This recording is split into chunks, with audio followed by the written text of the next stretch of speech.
to put some newspaper in. The reason why I fold it up is because they like to poop in the edges, so it catches it. Gotcha. All right, but we're going with this. So we got the liner.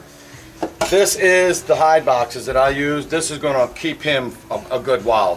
Right now they're in a mini hide box. He's going to be moved up into this hide box. Everybody on YouTube wants to know where I get these. They don't make them anymore. If you find out where they're at, let me know. Or any of you people in the plastic business, start making them. I'll buy them. But this is a rare little piece. So there's his hide box, and it's over top of his heat pad. Here's our spare piece of carpet. These clamps, this is a clamp for the light. I don't use a clamp. Water bowl. Water bowl goes on one side, hide box. That's that. Super generic bare bone. Now, the lid goes on. Get all the clips engaged, and when the clips are engaged, I mean they're engaged. They're picking up the tank. Now, this is your other heat source. This is what you leave on in the daytime. And what I would do is I would hook this up on a timer to start come on at like 8 in the morning and go off 6, 7 at night. This will bring up the whole temperature in the place, and he'll come out and run around a little bit more. Now, when you take this lid off, your light wants to fall off. So I designed a little trick. Man, these clips are awesome. You're going to have to really get the hang of these clips. What I do to keep the light from falling off, we're going to put a little bit off center. We're going to put the water bowl on this side, and it's good to have the light over the water bowl because it heats up the water, brings up humidity in the tank, and it helps him shed and whatnot. And it evaporates the water. I mean, the water's evaporating, so that means you're definitely getting the humidity in the tank that you need. I like to take a little poker or whatever. We're just going to use scissors today.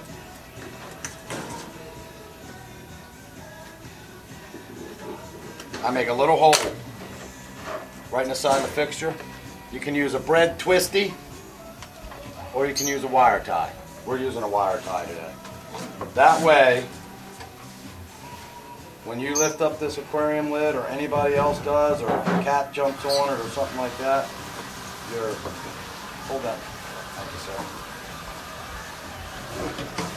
Where are we at? Got it. Still muffing up.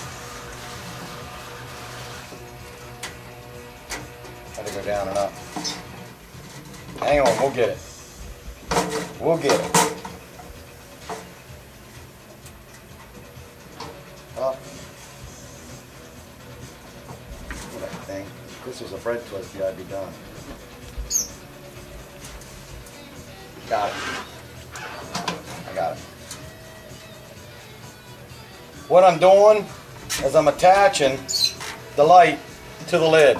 I mean, it's not on there perfectly, but what it's doing is that's keeping this from ever falling off. Like if you lift it up to feed the snake or to clean or whatever, this thing's going to be hot as heck. Could fall on your carpet, burn, do something weird. Cat can knock it off, whatever. I just always like to do that, and I just only put one in there. That way you can still get to the ball. So that's attached. We don't need the bread twisty. I'll put this over there. I'm going to give you that too.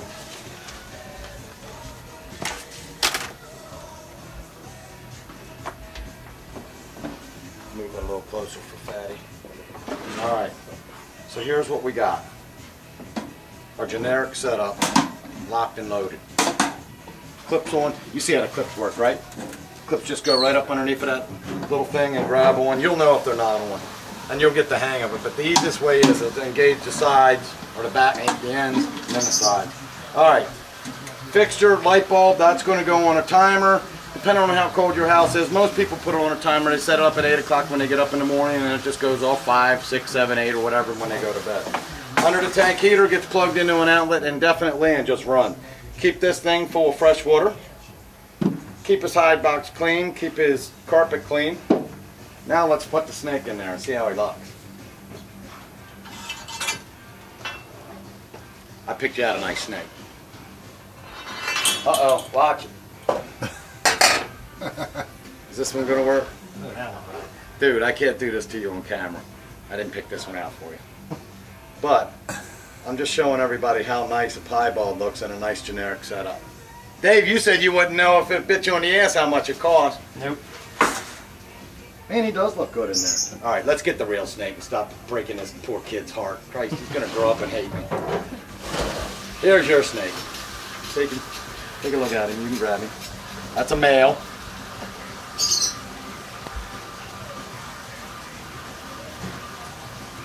You got him? And he had him. Now you can see why he's a ball python. Pull your sleeve up. He wants the ball up.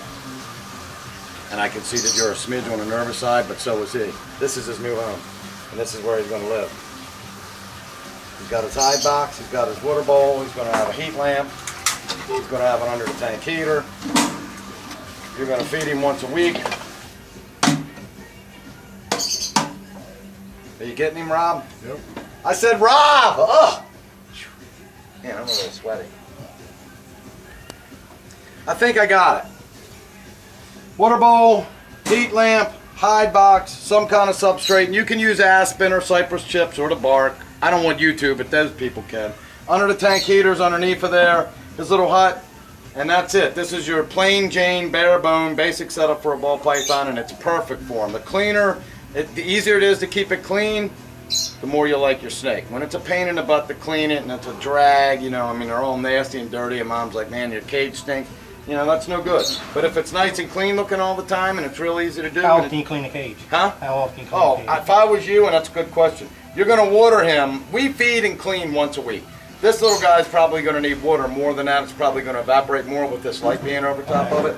But as he needs it, keep his water bowl clean and full of water. And when he poops, pull the poop out. If it's just a little bit of poop, and leave it alone. If it's a lot of poop and pee, and you'll know, he'll stain the heck out of it. Pull that out, wash it, hang it out to dry, and put a brand new one in. Just basically rotate back. You'll know. I mean, he's not going to be a dirty snake. I mean, these cages right here, we are just starting to clean, and they're skin.